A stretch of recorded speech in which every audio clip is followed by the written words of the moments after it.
tout le monde, Agrimog pour wicoandco.fr et on se retrouve aujourd'hui pour la présentation d'une ROM pour le Wiko Sync 5. Donc quand je dis pour le Wiko Sync 5, n'essayez pas de l'installer sur notre Wiko, ça ne fonctionnera pas. Donc cette ROM s'appelle la Samflar V4 et vous allez voir que celle-ci reprend grandement l'interface du Samsung Galaxy Note 3. Alors pour ceux qui se demandent comment déjà installer une ROM custom, j'ai fait quelques petits tutos pour ça. Donc il y a des prérequis, il faut déjà être routé et avoir un custom recovery et savoir installer une ROM custom via ce custom recovery. Alors je vous mets des petits liens en bas à droite de la vidéo, et si vous regardez cette vidéo sur un mobile, je vous mets des liens dans la description de cette vidéo ainsi qu'un lien pour la télécharger via notre forum. Alors je disais, cette ROM reprend intégralement l'interface du Galaxy Note 3. Alors vous voyez, même le lock screen, on a le déverrouillage d'écran du Galaxy Note 3 qui est vraiment sympa comme tout avec le petit son. La fluidité de la ROM est vraiment pas mal du tout. Et regardez les paramètres, même ceux-ci sont divisés en 4 comme sur un Galaxy Note 3. La ROM est quasi intégralement en français, sauf quelques mots comme Device Manager, Permission, Device en haut, Control, qui sont restés en anglais mais c'est vraiment minime. Donc à propos du téléphone, on est bien en version Android 4.2.2, ça c'est très bien. Alors ensuite, si je fais un petit test AnTuTu, j'obtiens un score de 13 352, ce qui est un très bon score, dans la moyenne des scores autour du Wiko Sync 5. Et cette ROM a quelques particularités aussi, par exemple le Air Gesture, qui est une fonction directement reprise des Samsung. Donc voilà, vous passez votre doigt devant le capteur de proximité et ça fait un slide sur les pages. C'est gadget mais bon, ça fonctionne. Vous avez le multi-window qui lui est un fake finalement. C'est juste un lanceur d'application. Vous n'allez pas pouvoir mettre deux applications l'une en dessous de l'autre comme pourrait le faire un Galaxy Note 3. Donc ça fait juste quelques petits raccourcis sur une barre latérale. Ça peut être pratique. Un petit gadget quoi. Ensuite, on a la fonction Smart Scroll. Alors celle-ci ne fonctionne qu'avec le navigateur par défaut, que je vais le lancer tout de suite.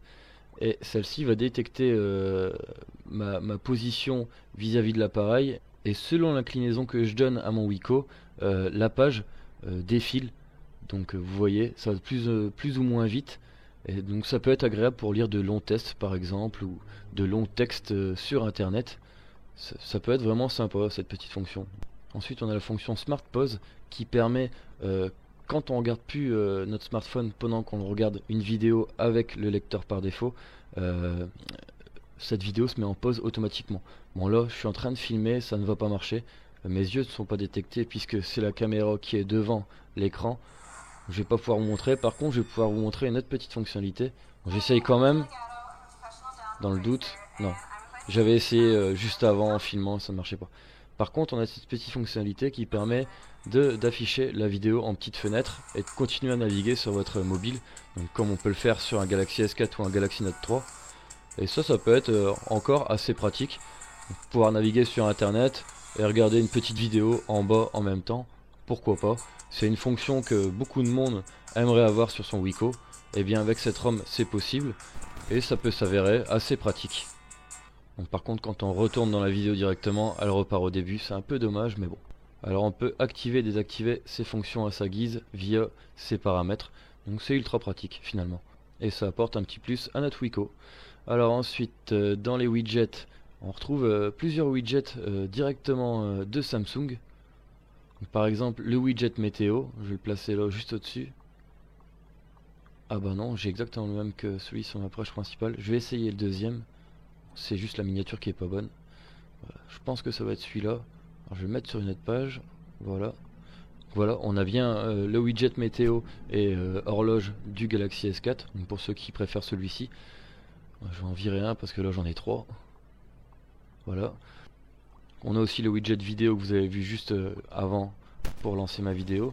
Et dans le gestionnaire d'application, vous pouvez voilà, faire une grille personnalisable. Et ensuite, quand vous cliquez sur modifier, vous allez pouvoir mettre les icônes comme vous avez envie. Donc ça c'est quelque chose que vous me demandez souvent. Donc avec cette ROM c'est possible. Vous pouvez même créer deux dossiers, créer une page par exemple avec tous vos jeux. Donc ça peut être vraiment sympa pour pouvoir vraiment personnaliser votre lanceur d'application. Donc voilà pour cette ROM que je trouve assez complète. Donc j'ai essayé le Wi-Fi avec, le GPS, les connexions de données, etc. je n'ai aucun problème sur toutes ces fonctions, même le Bluetooth. Je vous recommande finalement vraiment cette ROM pour toutes les fonctionnalités qu'elle peut proposer, son autonomie aussi qui est plutôt pas mal. Je n'ai rencontré aucun souci avec celle-ci. Voilà, donc tout ça, les liens d'installation, etc., c'est dans la description de la vidéo. J'espère que celle-ci vous aura plu. N'hésitez surtout pas à vous abonner à ma chaîne YouTube ainsi que de me suivre sur les différents réseaux sociaux. En attendant, moi je vous dis à très bientôt pour de prochaines vidéos. Ciao!